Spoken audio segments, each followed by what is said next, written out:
I see both sides. Some people who for Chief, of course, they Right, Chief a right, legend. right. But you got, the other side that's saying like, man, Chief a hater. When Chief was on and he was at his white hot moment, you wasn't giving back. I mean, some people even say like, man, they tried to get interviews from you, and you was kind of like one of those like, nigga, I'm kind of too big. I ain't doing this shit.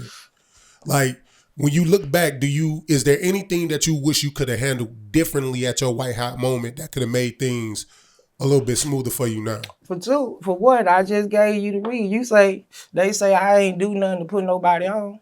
Name me somebody who done put somebody on from here who had a deal. The Road, DSR, Check Out Maline, My Dougie, Pookie and Lucci. Who did they put on? And they had deals. I mean, when you can look at The Road, tried to sign Young Nation. He tried to help them. That's one. I mean, all you can do is try. It's up to the people to like the music. But at the end of the day, so check this out. It's up to the people. I can't help it and say, because Mo never mentioned what I did for him. Yella never mentioned what I did for him. Trap never mentioned what kind of relationship we had. I can't knock that. I mean, I have no control over that. But y'all will never know, but I know what I've done for folks. But I think now is the time for you to kind of, because in the world but we're in right now, what you don't know don't exist. I mean, and that's cool. And that's the whole point of having a conversation on camera is like, open up the world, give them a chance to see Chief's side. But this is where I'm at with it. I know that I fuck with him, and I'm like, I know how we played. I was more under the impression, like, when y'all speaking, y'all know what kind of love I showed. It would have already been spoke on. I wouldn't have to come 5-6 years later and speak on a relationship we had in 2016 or this and that. That's how I look at it, because I come from a different culture. I come from the streets. I watch your back, you watch mine. I give you, you do me. We play by that with morals, principles, respect. So I'm built up on that kind of vibe, and that's just what I expected. But I'm okay with rapping about it. But I can't knock it. I can't knock what nobody else said. I done did my due diligence, tried to get boys deals and everything. I can't speak on it. Wasn't for me to speak on that. Now I speak on it. I'm telling the truth, and where to hate at when I'm telling the truth. I ain't never lied and hated on nobody. I'm just telling the truth, and the truth hurt.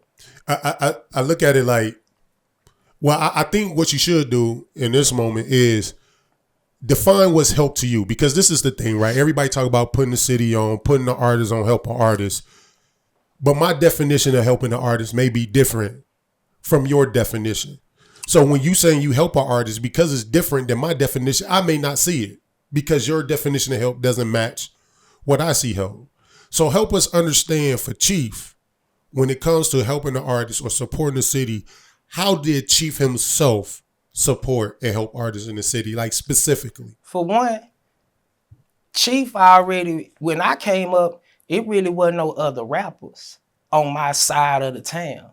Meaning you had the Boogie era and you had Chief. You had Boogie music and you had Channel Chief. So I was just kind of out there on my own. I was in my own little old world. Nobody to ball out with, to play ball with. You had a lot of them artists where they can vibe out with each other. So that was already the strike against me. I was the sole thumb. Then, I live a street life, my guy. Don't get it twisted. I was rapping, but I live a street life. Yeah. And if you come from the streets, then you gonna know it's a certain kind of vibe. Anyway, you ain't gonna fuck with each and anybody, man. Like, I had too much other people around to be even allowing anybody else to even get close to me. And then for two, you messing with a young Chief. You messing with a cat who catching his groove, who writing his story. Like them boys writing their story now. I was writing my story. So you can't put too much on a youngster who I don't got no manager. I manage everything. I was from the hip, so you can't really knock me for things I didn't know. And if I fuck with you, that was really like, nigga, not to be too no harm, but I was good on the other side too. Like, shit, damn, now you lucky to be fucking with that boy, cause I didn't fuck with folk and I ain't really give a damn about you. I was good. So if I did mess with you, that was love in itself, because they know Chief don't even mess with nobody. Gotcha. So do you think maybe that's what's causing the friction now, that some of the people that you may have messed with were young now. These are the culture, the ones who run in the digital space now that may have been who caught the young chief who didn't know yet, who was kind of immature in his swag and his thing, like you just said. Could you not turn some people no, because they wasn't even on the radar. To you, but no, to them, listen, they know man, you. listen, Everybody know you. 2006, 7, 8, 9, 10, man, them boys were kids, man. I was a little young, so they wasn't on the radar. 2010, 11, 12, now when you get into, when I'm 2010, 11, 12, when I done reached 20, 29, 30, 31, you gotta understand, I was already considered a legend then. Now, when Birdman came and, did what he did, I was already, I was certified. That was my second run. So, if you ain't dealing, and if you any kind of cat with status, then, it is what it is, fam. Everybody ain't meant to get close to you. It ain't gonna go like that. I'm a West Dallas nigga, so I already got a pre-stigma about us. Boys ain't too fun to come in hollering at no West Dallas nigga. So what I'm hearing is, because I can see both sides. I can understand your side of how you move. You know what I'm saying? At that time, you at your height. But I can understand somebody who may have came towards you at that time because everybody know you. You don't know everybody. Right. You may have, in your height, maybe don't even remember talking to somebody. A lot of it, that's not for me to remember. It's for them, they moment. They remember. So now when they get on, they be like, you know what? When Chief was coming up, Chief was shitting on people.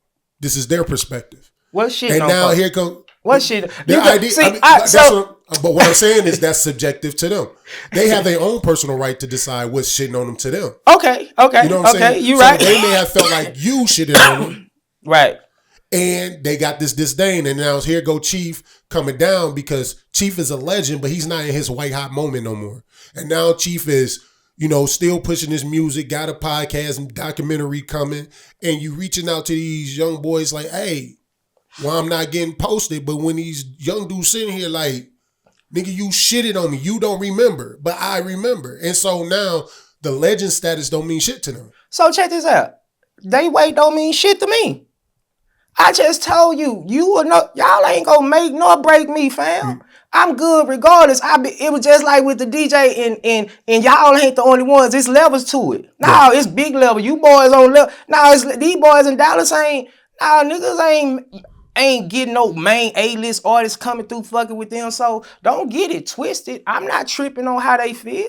And if they feel that way, cool, man. Y'all ain't gonna stop this train. Never did. Social media never dictated me getting no money. So, me, I'm just trying to do protocol. Hey, I see the young homies moving and grooving now. If you having a disdain toward me for something that you felt when you was a younger bull and now you done got older, then that's just a personal problem because at the end of the day, you don't know what kind of vibe I was on.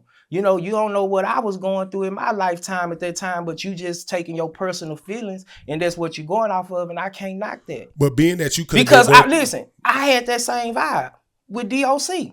Now he's a monumental person to me, and I went up to him, but I was young. Now 14, 15, man, listen to my tape.